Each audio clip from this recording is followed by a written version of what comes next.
Yeah, so first of all, I would like to thank the organizers for the invitation and the great honor to speak here in Trieste.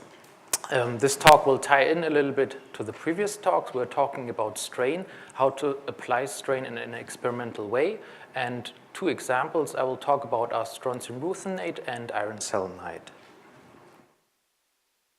So first of all, I would like to acknowledge all the people involved in these projects. This is mostly the team around Andy Mackenzie's group at the Max Planck Institute for Chemical Physics of Solids in Dresden. And for strontium ruthenate, we had lots of theoretical support by Thomas Gaffidi and Stephen Simon from Oxford. Some of the samples are grown by Alexandra Gibbs, and we also had a lot of input from Yoshi Maino from Kyoto University. For iron selenide, we had a very nice collaboration with Suguru and Takasadashi Baushi, who gave us samples and important input to the theory. So a brief outline. So first I want to motivate the story a little bit. We look at tuning in condensed matter, why we should look at uniaxial strain. And what we classically use as tuning parameters, for example, for quantum phase transition, here I've brought up a classical system, ytterbium, rhodium 2, silicon 2, which if you tune down to very low temperatures, you have antiferromagnetic order, which can be suppressed by applying a magnetic field along the C direction of the system. And then you have here a quantum critical point, which is indicated by this large kind of funnel-shaped resistivity exponent that's close to 1, so linear resistivity over a wide range of the phase diagram. Another classical tuning parameter in condensed matter is, of course, chemical composition, and here shown is the phase diagram of high-temperature cuprates. And what we can see here is by changing the chemical composition, we can go from antiferromagnetic order to a wide range of metallic behavior to strange metal behavior, and possibly also tuning to two different quantum critical points here within the superconducting phase. And we've seen already in the morning a little bit that if you apply pressure to iron selenide, you can influence the nematic order, you can induce a magnetic order here, and you have a change of the superconductivity on a wide temperature scale by applying pressure.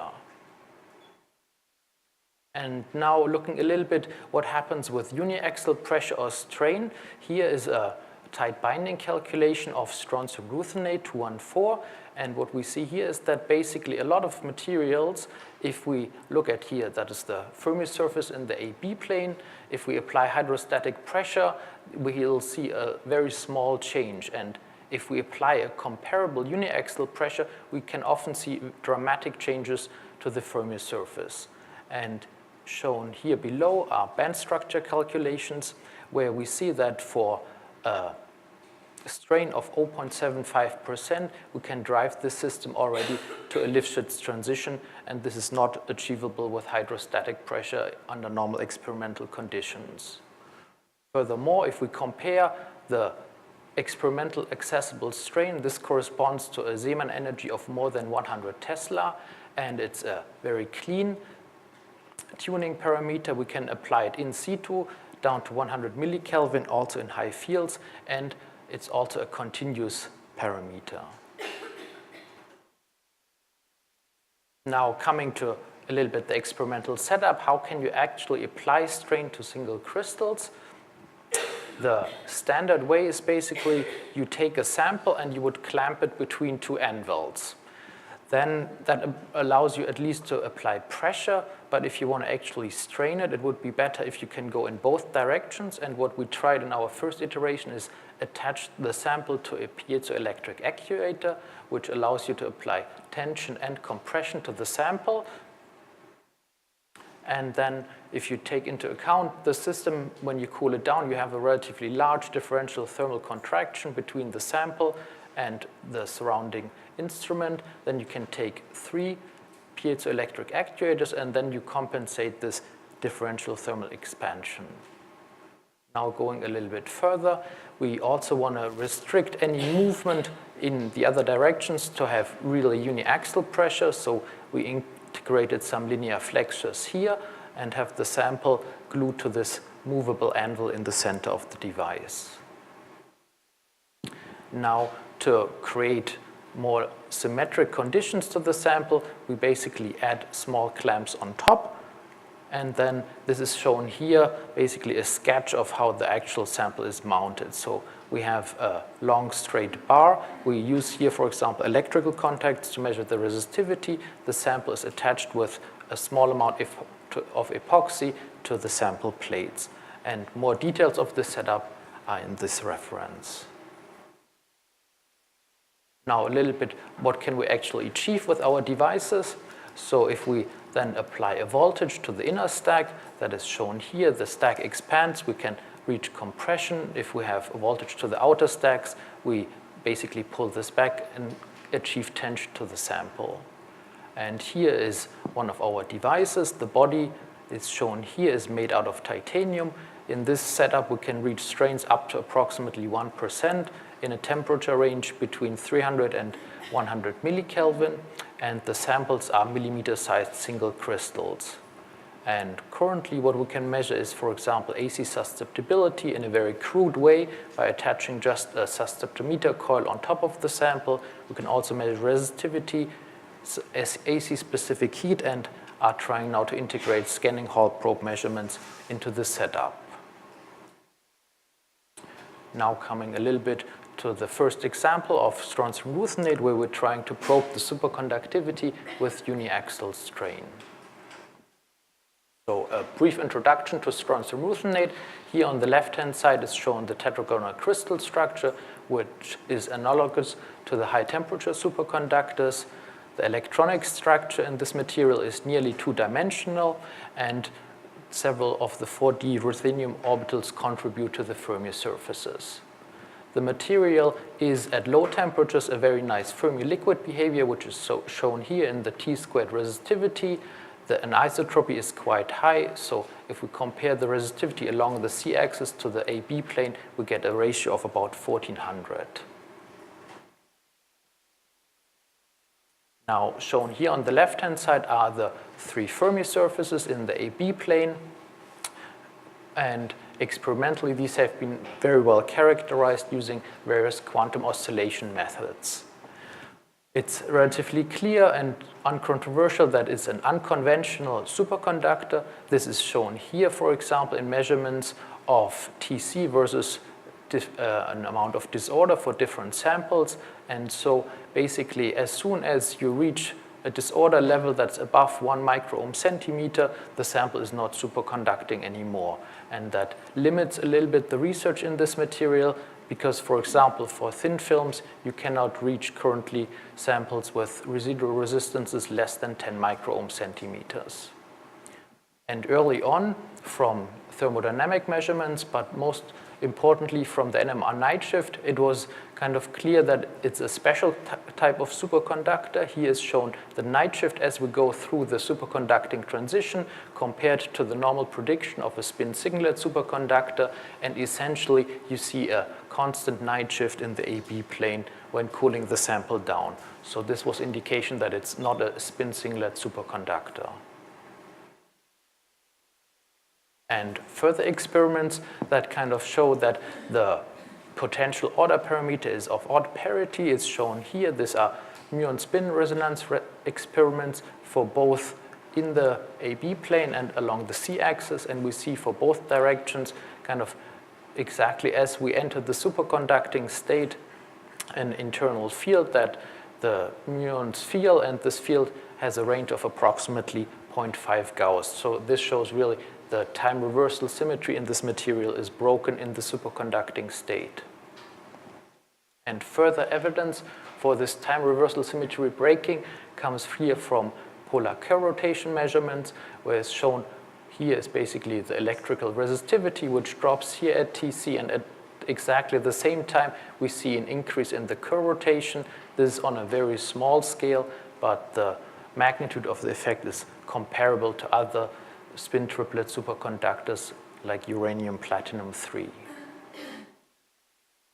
And further experiments kind of hinting at odd parity pairing come from Josephson interferometry experiments, but this is as far as I know, not as reproducible.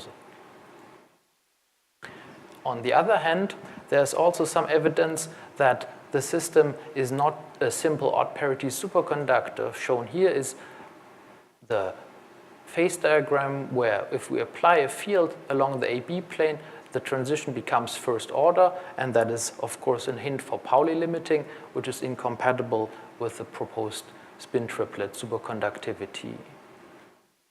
And furthermore, from the basically predicted state where we have internal fields, we would also see currents in the sample, and here are measurements of scanning squid experiments where we see here the data, and that is drawn here the expected signal of these currents, and they're approximately a factor of 1,000 below the prediction.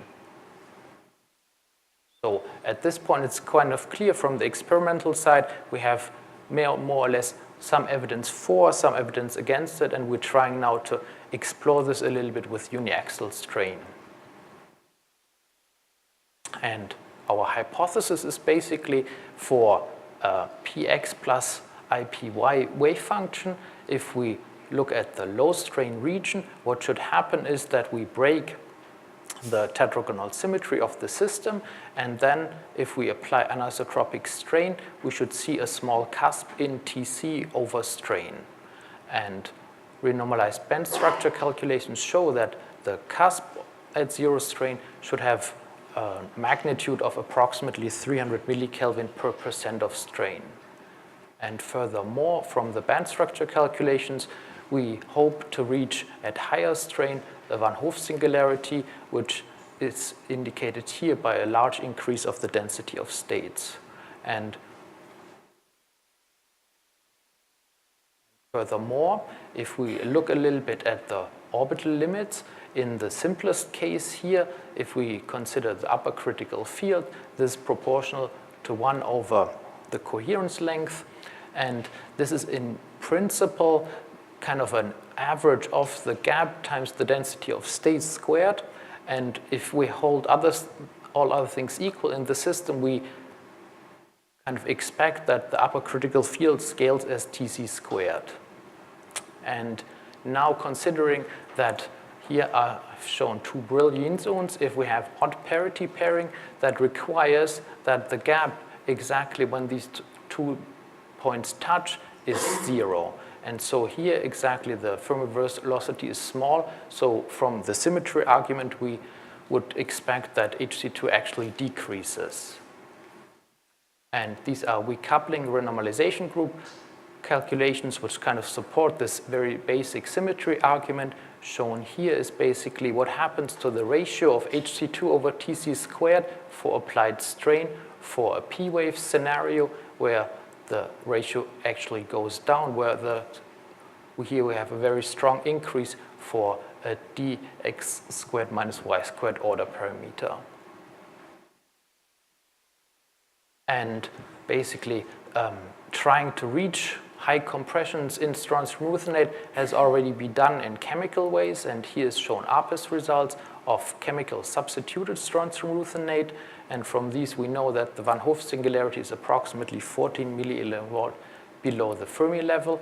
And for substitution levels of about 20%, we can reach this.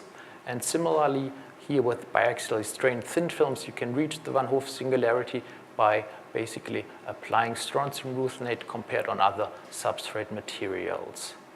In both cases, though, the high amount of disorder only allows to study the electronic properties, but not the superconductivity in this material.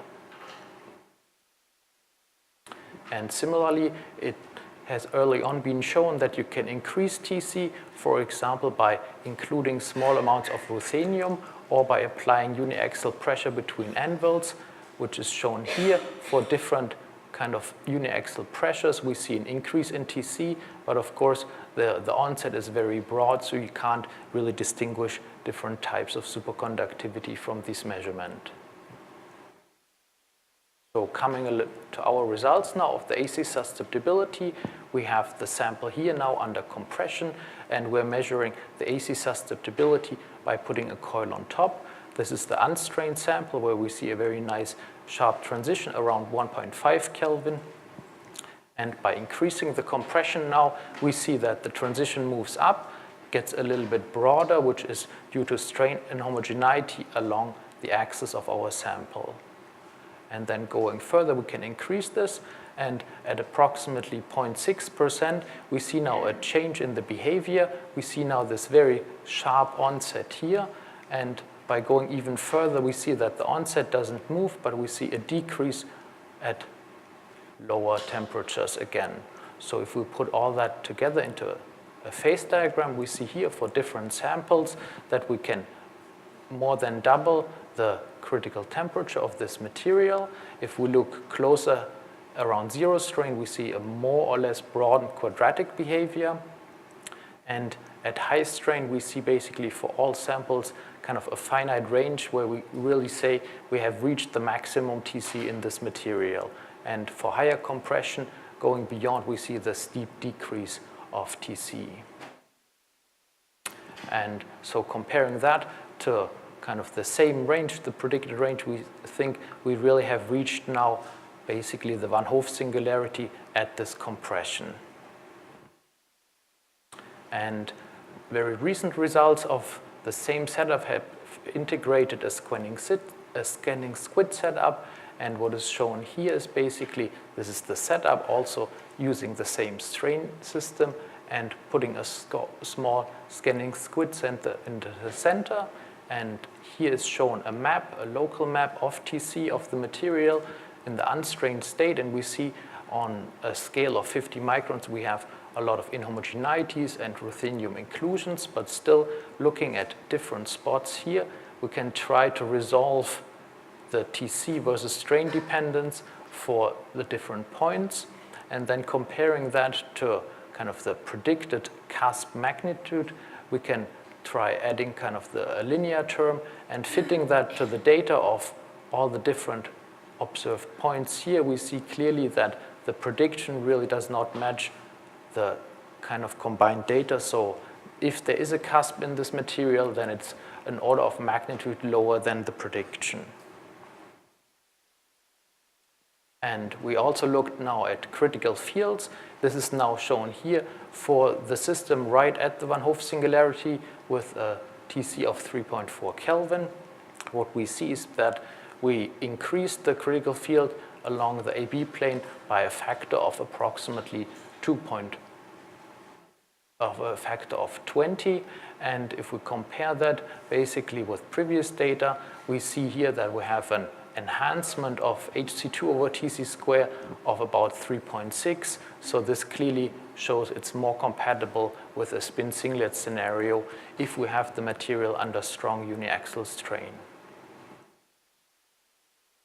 And if we look at the phase diagram under magnetic fields, this is also reminiscent of the 3 Kelvin phase around ruthenium inclusions that have been found earlier. Yeah, so we can conclude a little bit for strontium ruthenate that with uniaxial strain, we can enhance TC up to 3.4 Kelvin. The peak in TC corresponds to a Lifshitz transition, and that our HC2 data suggests that we have spin singlet pairing at the peak. And also, kind of the first order behavior here is indicative of a Pauli limiting in this material. And furthermore, the 3 Kelvin phase is probably a strain effect. Yeah, coming now a little bit now to our very recent results on iron selenide. Here we're trying with uniaxial strain to probe the nematic properties of this material. A short introduction. In the morning we heard a lot about this already. What's important for us is shown here is the tetragonal crystal structure at high temperatures, which becomes orthorhombic at about 90 Kelvin. And here on the right-hand side is shown the phase diagram from thermal expansion measurements, where basically if you take the material and measure the orthorhombic A-axis, you see a strong decrease along the one direction and basically an increase along the other direction. And if you don't apply any kind of external pressure or force, then you have a lot of twinned state in your material. And of course, this spontaneous breaking of the rotational symmetry is an indicator for a nematic behavior. And here is shown the evolution of the Fermi surfaces. This is mostly from ARPIS data. What happens is basically that the hole-like in the center and the electron-likes at the boundary of the Brillouin zone become distorted. We have here an ellipsoid and here these peanut shapes, and we have comparatively here so a shortening of the b-axis, a lengthening of the a-axis. And what makes the electronic structure complicated, as we saw already, is that all d orbitals contribute to the electronic structure. And further evidence for the nematicity comes from elastoresistivity measurements. Here is shown the 2m66 coefficient, which is basically kind of the susceptibility to the orthorhombic transition. And we see this divergence here towards the structural transition temperature, which goes with a Curie-Weiss kind of behavior. Now a little bit the motivation for our experiments. First of all, we wanted to look a little bit into the dependence of TC with applied strain. And furthermore, if the nematic order parameter has a special symmetry, maybe we can couple to that with applying strain. For example, if we strain a sample along the crystallographic 110 direction, this is basically the B2G strain. And this shear component should then couple to the order parameter. Furthermore, we wanted to look also a little bit in the wider phase diagram at the resistance, which we can hopefully experimentally access. And for this very ductile material, we had to modify our setup a little bit. You cannot really compress iron selenide. So what we did, we developed a platform technique where here the actual strain from the piezo device is put into a small titanium platform, and we glue the sample into the center of the platform. And here are shown FEA simulations which show that we have a relatively homogeneously strained region in the center of the device. And we calibrated that by an optical method, which is shown here, where we measure the displacement and compare that to the strain in the platform. And then here is shown kind of the experimental setup, where we have here kind of the side view of the platform, where the sample is glued onto the titanium with a thin amount of epoxy. Our samples are between 10 and 25 microns thick and are grown via chemical vapor transport. And here is shown a setup where we have basically the sample glued to the center of the platform, and electrical contacts are done via sputtered gold and silver epoxy on top. And then in the actual experiment, we control and basically determine the strain via a simple plate capacitor method. Now looking a little bit, okay, what are expectations for the order parameters? In a very simple two-order parameter Ginzburg-Landau treatment, if we have nematic order and strain and apply stress, and we have no coupling between the two of them, what we expect is basically for applied stress that the strain in the sample just linearly increases, and we have no coupling to the nematicity. Now, if we kind of let them couple a little bit, what we expect is that instead of the lower ordering temperature, we have now in both a single transition temperature, and for any applied stress, we also have a non-zero order parameter at high temperatures as well, when we break already the symmetry. And here we assumed basically in linear coupling in first order. And now this kind of very simple picture would lead to a phase diagram that looks like here. If we could hold actually the local strain fixed, what we expect is like a ferromagnetic in field. If we apply a small field, we would see here this crossover at higher temperatures, and going at lower temperatures, we would expect a first order transition. Now the sample